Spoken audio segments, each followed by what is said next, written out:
أعوذ بالله من الشيطان الرجيم. بسم الله الرحمن الرحيم. ألف لام را، تلك آيات الكتاب المبين. إنا أنزلناه قرآنا عربيا لعلكم تعقلون. نحن نقص عليك أحسن القصص بما أوحينا إليك هذا القرآن وإن كنت من قبله لمن الغافلين. إذ قال يوسف لأبيه يا أبت إني رأيت 11 كوكبا والشمس والقمر رأيتهم لي ساجدين. قال يا بني لا تقصص رؤياك على إخوتك فيكيدوا لك كيدا إن الشيطان للإنسان عدو مبين. وكذلك يجتبيك ربك ويعلمك من تأويل الأحاديث ويتم نعمته عليك وعلى آل يعقوب كما أتمها على أبويك من قبل إبراهيم وإسحاق إن ربك عليم حكيم. لقد كان في يوسف وإخوته آيات للسائلين إذ قالوا ليوسف وأخوه أحب إلى أبينا منا ونحن عصبة إن أبانا لفي ضلال مبين. اقتلوا يوسف أو اطرحوه أرضا يخل لكم وجه أبيكم وتكونوا من بعده قوما صالحين. قال قائل منهم لا تقتلوا يوسف وألقوه في غيابة الجب يلتقطه بعض السيارة إن كنتم فاعلين. قالوا يا أبانا ما لك لا تأمنا على يوسف وإنا له لناصحون. أرسله معنا غدا يرتع ويلعب وإنا له لحافظون. قال إني ليحزنني أن تذهبوا به وأخاف أن يأكله الذئب وأنتم عنه غافلون. قالوا لئن أكله الذئب ونحن عصبة إنا إذا لخاسرون. فلما ذهبوا به وأجمعوا أن يجعلوه في غيابة الجب وأوحينا إليه لتنبئنهم بأمرهم هذا وهم لا يشعرون. وجاءوا أباهم عشاء يبكون. قالوا يا أبانا إنا ذهبنا نستبق وتركنا يوسف عند متاعنا فأكله الذئب وما كنت بمؤمن لنا ولو كنا صادقين وجاءوا على قميصه بدم كذب قال بل سولت لكم أنفسكم أمرا فصبر جميل والله المستعان على ما تصفون وجاءت سيارة فأرسلوا واردهم فأدلى دلوه قال يا بشرى هذا غلام وأسروه بضاعة والله عليم بما يعملون وشروه بثمن بخس دراهم معدودة وكانوا فيه من الزاهدين وقال الذي اشتراه من مصر لامرأته أكرمي مثواه عسى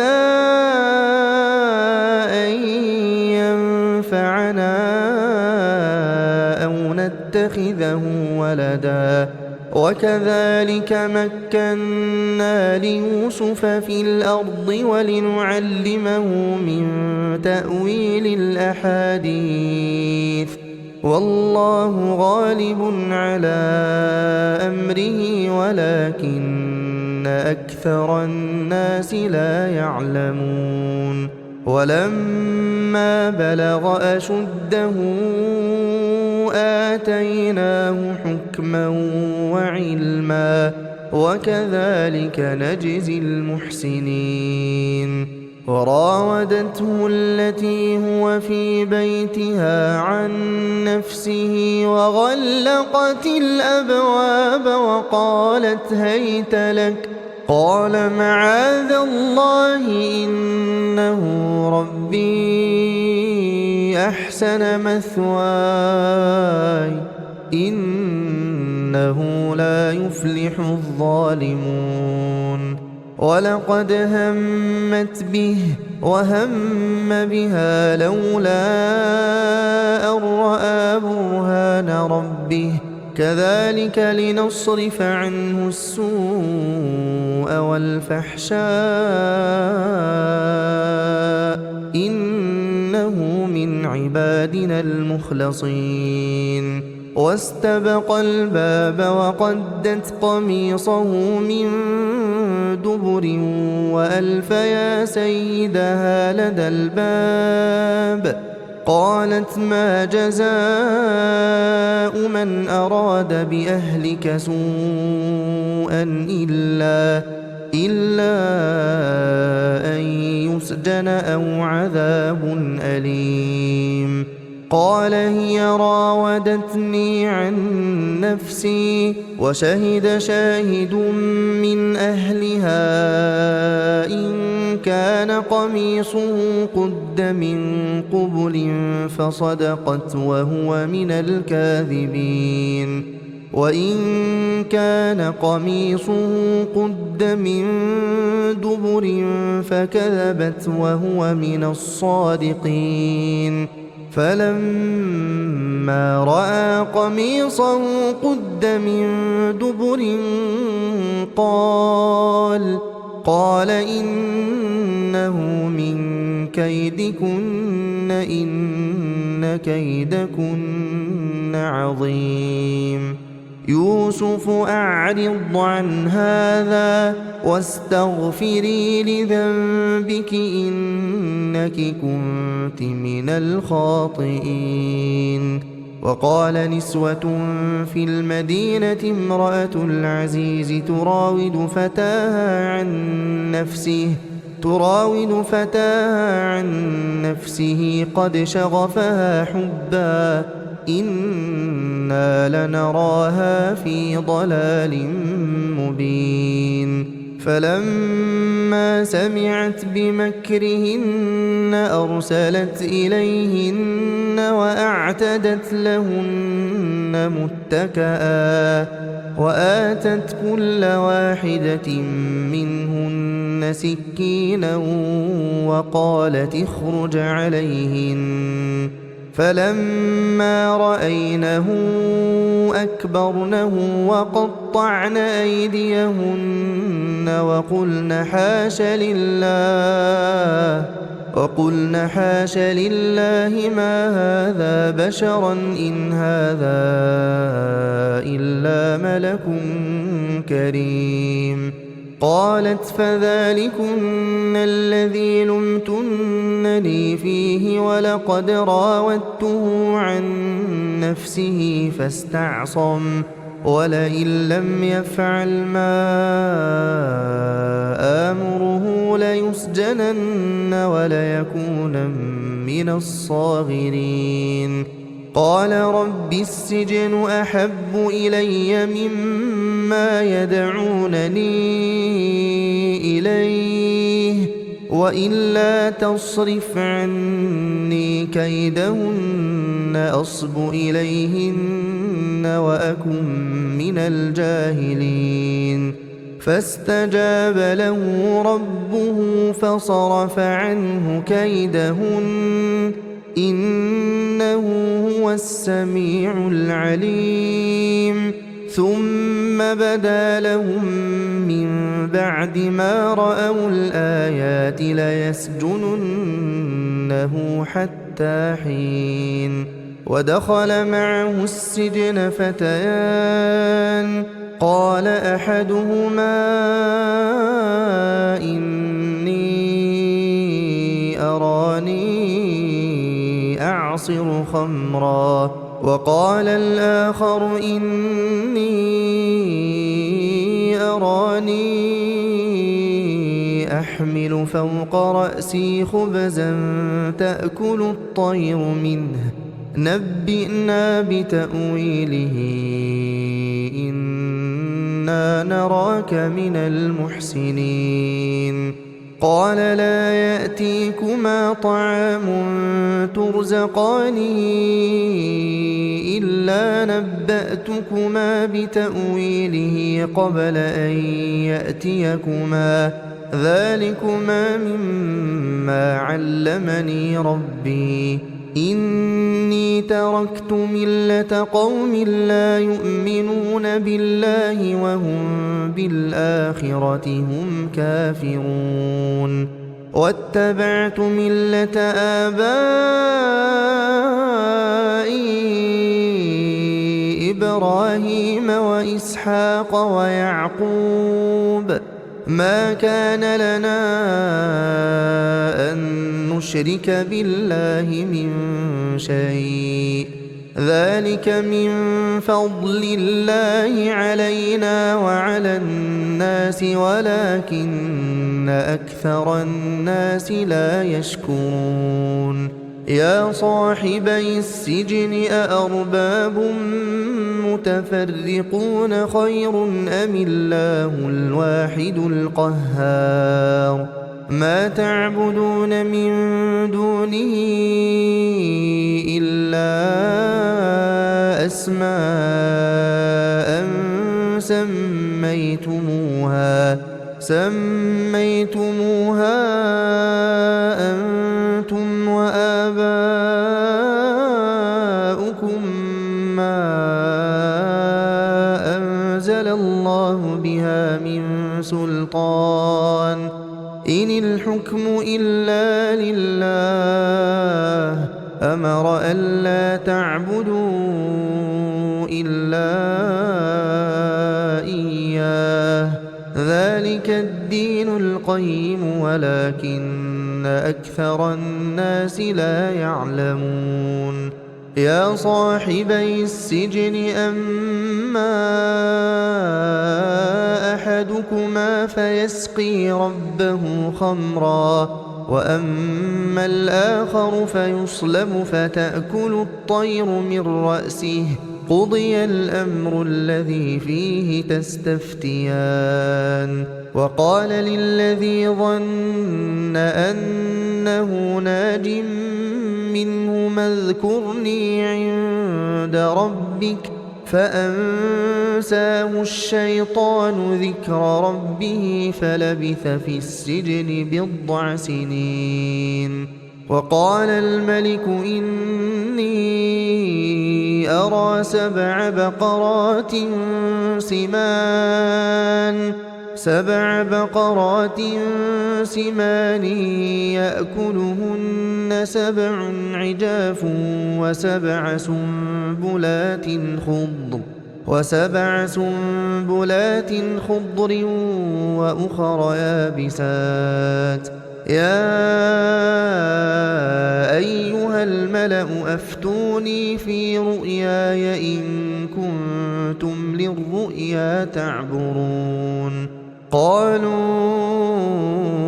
أضغاث أحلام وما نحن بتأويل الأحلام بعالمين.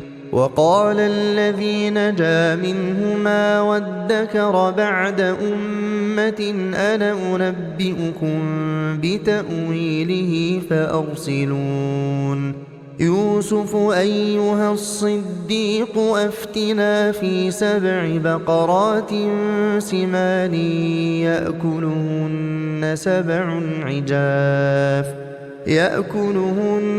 7 عجاف و7 سنبلات خضر وأخر يابسات لعلي أرجع إلى الناس لعلهم يعلمون. قال تزرعون 7 سنين دأبا فما حصدتم فذروه في سنبله إلا قليلا مما تأكلون. ثم يأتي من بعد ذلك 7 شداد يأكلن ما قدمتم لهن إلا قليلا مما تحصنون. ثم يأتي من بعد ذلك عام فيه يغاث الناس وفيه يعصرون. وقال الملك ائتوني به فلما جاءه الرسول قال ارجع إلى ربك فاسأله ما بال النسوة اللاتي قطعن أيديهن إن ربي بكيدهن عليم. قال ما خطبكن إذ راوتن يوسف عن نفسه قلن حاش لله ما علمنا عليه من سوء. قالت امرأة العزيز الآن حصحص الحق أنا راودته عن نفسه وإنه لمن الصادقين. ذلك ليعلم أني لم أخنه بالغيب وأن الله لا يهدي كيد الخائنين. وما أبرئ نفسي إن النفس لأمارة بالسوء إلا ما رحم ربي إن ربي غفور رحيم. وقال الملك ائتوني به أستخلصه لنفسي فلما كلمه قال إنك اليوم لدينا مكين أمين. قال اجعلني على خزائن الأرض إني حفيظ عليم. وكذلك مكنا ليوسف في الأرض يتبوأ منها حيث يشاء نصيب برحمتنا من نشاء ولا نضيع أجر المحسنين. ولأجر الآخرة خير للذين آمنوا وكانوا يتقون. وجاء إخوة يوسف فدخلوا عليه فعرفهم وهم له منكرون. ولما جهزهم بجهازهم قال ائتوني بأخ لكم من أبيكم ألا ترون أني أوفي الكيل وأنا خير المنزلين. فإن لم تأتوني به فلا كيل لكم عندي ولا تقربون. قالوا سنراود عنه أباه وإنا لفاعلون. وقال لفتيانه جعلوا بضاعتهم في رحالهم لعلهم يعرفونها إذا انقلبوا إلى أهلهم لعلهم يرجعون. فلما رجعوا إلى أبيهم قالوا يا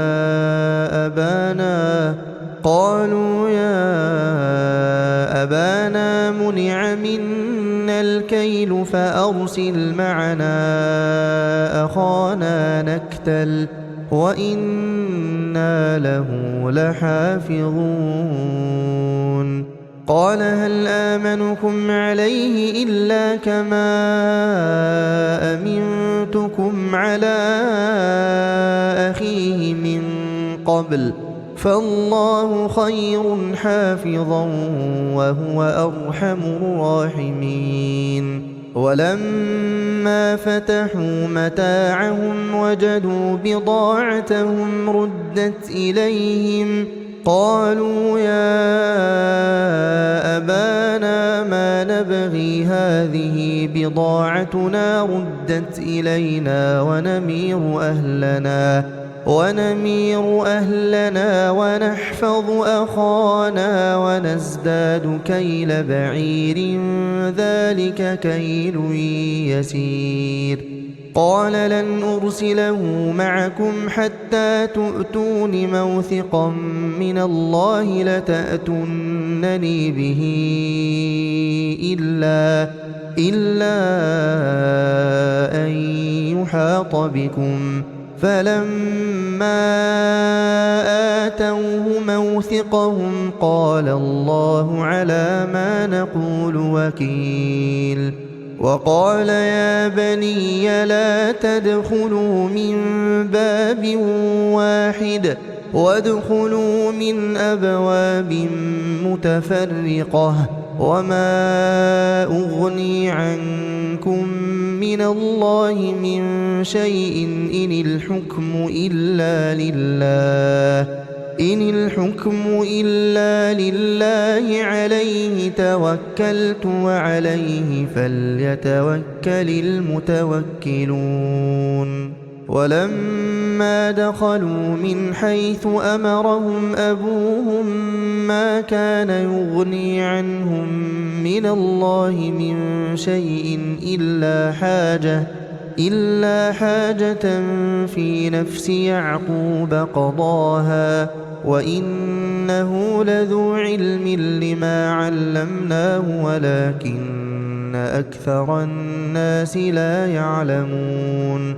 ولما دخلوا على يوسف آوى إليه أخاه قال إني أنا أخوك فلا تبتئس بما كانوا يعملون.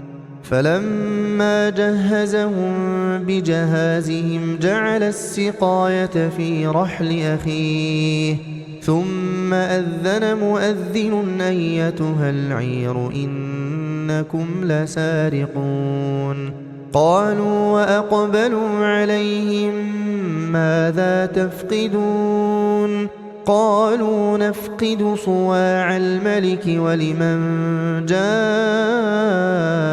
به حمل بعير وأنا به زعيم. قالوا تالله لقد علمتم ما جئنا لنفسد في الأرض وما كنا سارقين. قالوا فما جزاؤه إن كنتم كاذبين. قالوا جزاؤه من وجد في رحله فهو جزاؤه كذلك نجزي الظالمين. فبدأ بأوعيتهم قبل وعاء أخيه ثم استخرجها من وعاء أخيه كذلك كدنا ليوسف ما كان ليأخذ أخاه في دين الملك إلا أن يشاء الله نرفع درجات من نشاء وفوق كل ذي علم عليم. قالوا إن يسرق فقد سرق أخ له من قبل فأسرها يوسف في نفسه ولم يبدها لهم. قال أنتم شر مكانا والله أعلم بما تصفون. قالوا يا أيها العزيز إن له أبا شيخا كبيرا فخذ أحدنا مكانه إنا نراك من المحسنين. قال معاذ الله أن نأخذ إلا من وجدنا متاعنا عنده إنا إذا لظالمون. فلما استيئسوا منه خلصوا نجيا.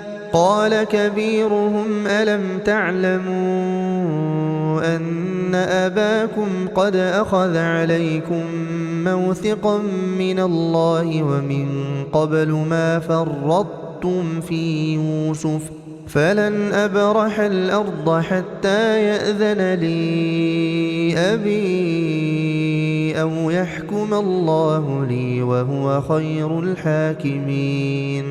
ارجعوا إلى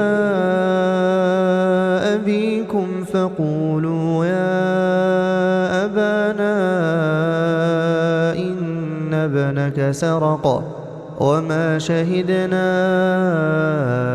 إلا بما علمنا وما كنا للغيب حافظين.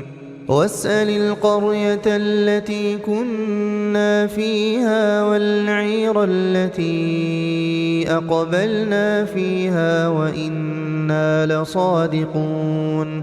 قال بل سولت لكم أنفسكم أمرا فصبر جميل عسى الله أن يأتيني بهم جميعا إنه هو العليم الحكيم. وتولى عنهم وقال يا أسفا على يوسف وابيضت عيناه من الحزن فهو كظيم. قالوا تالله تفتأ تذكر يوسف حتى تكون حرضا أو تكون من الهالكين. قال إنما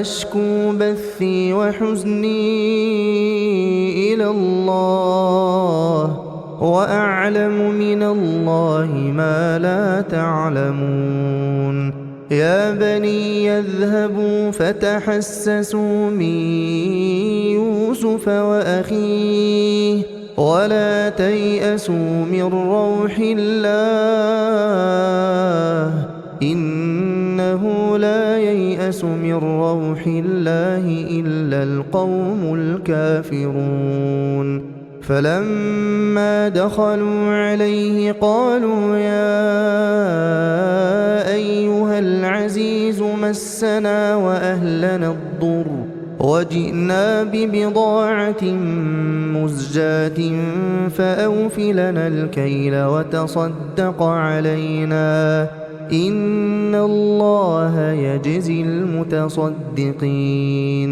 قال هل علمتم ما فعلتم بيوسف وأخيه إذ أنتم جاهلون قالوا أئنك لأنت يوسف قال أنا يوسف وهذا أخي قد من الله علينا إنه من يتق ويصبر فإن الله لا يضيع أجر المحسنين قالوا تالله لقد آثرك الله علينا وإن كنا لخاطئين قال لا تثريب عليكم اليوم يغفر الله لكم وهو أرحم الراحمين اذهبوا بقميصي هذا فألقوه على وجه أبي يأت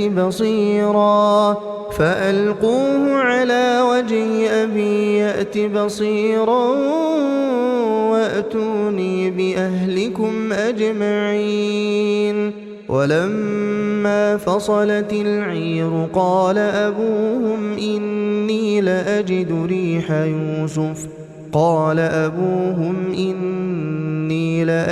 ريح يوسف لولا أن تفندون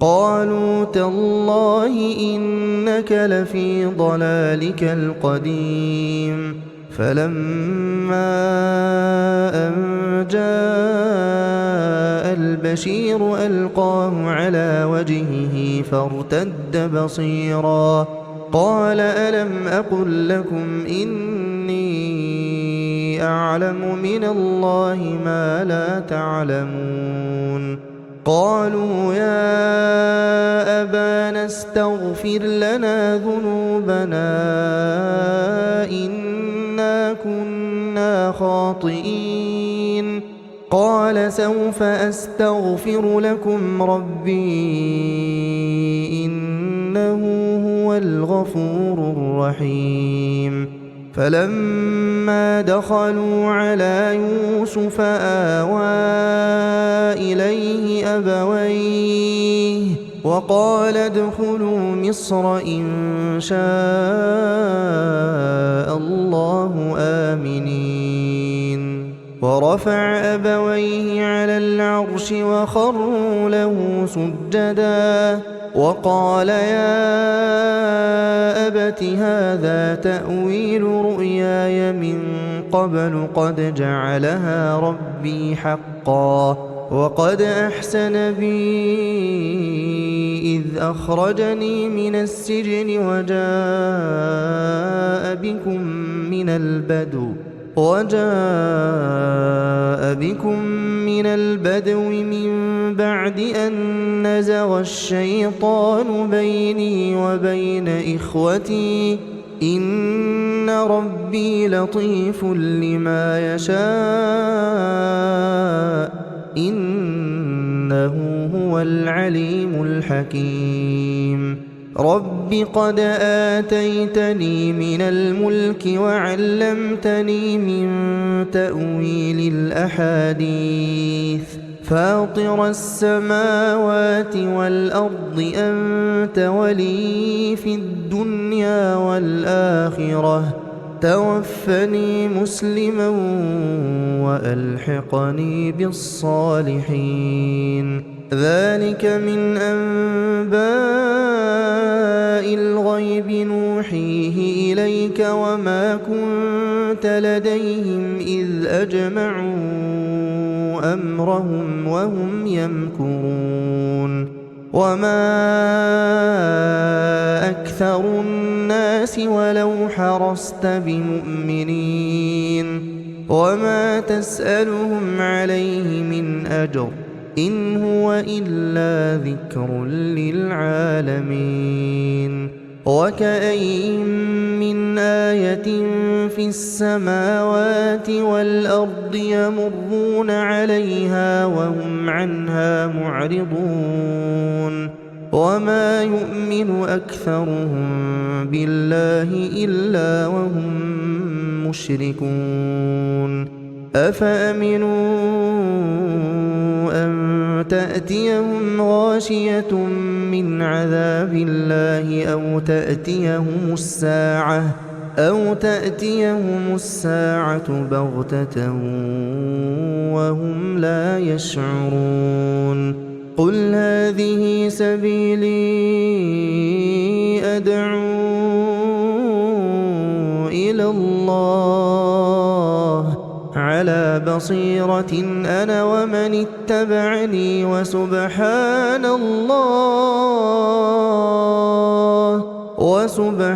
الله وما أنا من المشركين وما أرسلنا من قبلك إلا رجالا نوحي إليهم من أهل القرى أفلم يسيروا في الأرض فينظروا كيف كان عاقبة الذين من قبلهم ولدار الآخرة خير للذين اتقوا أفلا تعقلون حتى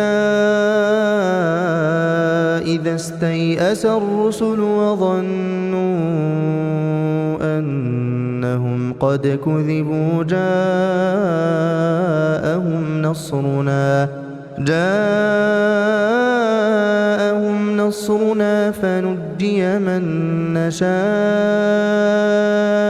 ولا يرد بأسنا عن القوم المجرمين لقد كان في قصصهم عبرة لأولي الألباب ما كان حديثا يفترى ولكن تصديق الذي بين يديه وتفصيل كل شيء وهدى ورحمة لقوم يؤمنون